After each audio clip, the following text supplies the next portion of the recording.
Studio Balado.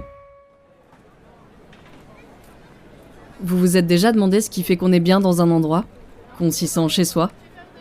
Moi, j'ai pas mal réfléchi et je crois que ça n'a rien à voir avec le fait qu'on y soit né, qu'on parle la langue ou qu'on ait eu les moyens de s'y installer. Je suis rentré là en pensant y rester 1 mois ou 3, puis je suis resté 38 ans. D'ailleurs, c'est quoi cette obsession qu'on a de posséder à tout prix ? De vouloir se garder un petit bout de terrain, comme si on y collait une étiquette. Je vais peut-être dire un truc fou, mais je crois qu'il n'y a aucun endroit sur Terre qui nous appartient.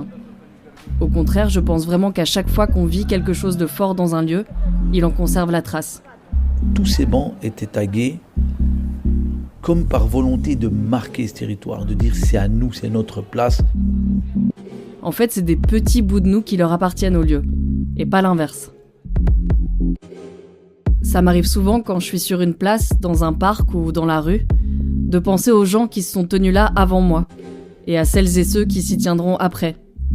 D'imaginer les histoires qu'ils ont vécues ici, les rencontres, les galères, les chagrins et les joies. C'était un moment dur pour moi parce que... Attends.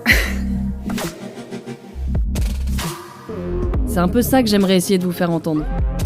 La mémoire d'un lieu, la bande-son d'une ville et de toutes les vies qui s'y croisent. Des récits de ville, quoi. Et pas n'importe quelle ville. Depuis mon adolescence, Bruxelles est ma base. Et par la suite, tout m'a toujours ramené à cette rue. J'ai débarqué à Bruxelles pensant y rester 2 ans. Ça fait 13 ans que je dépose des bouts de moi à chaque coin de rue. Et presque autant de temps que j'y ramasse des bouts des autres, pour vous les faire écouter. On n'avait pas enregistré ça. D'accord. On a voulu partir sur des histoires touchantes et faciles à écouter, dans lesquelles tout le monde peut se retrouver. Bon, c'est pas tout à fait ce qu'on a fait. Enfin, pas que. Il y a une voiture de police qui passe, vous êtes 5 noirs, voilà, mettez-vous au sol, à genoux, machin, un truc normal, quoi. Et donc pendant très longtemps, j'ai vécu dans cette normalité-là, tu vois. Je parle pas des États-Unis, je parle de la réalité à BX. Parce qu'en soulevant le coin de l'anecdote, il y avait toujours un double fond.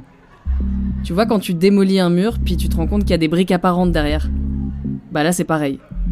Alors certes, il y a de la poussière partout, elles sont irrégulières et certaines sont même un peu cassées, mais c'est tellement plus beau, les briques.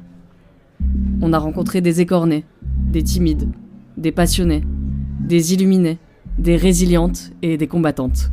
C'était un combat, une lutte que je menais contre moi-même et contre mon corps aussi. Le tout a donné cette série, BXL 1001 vies.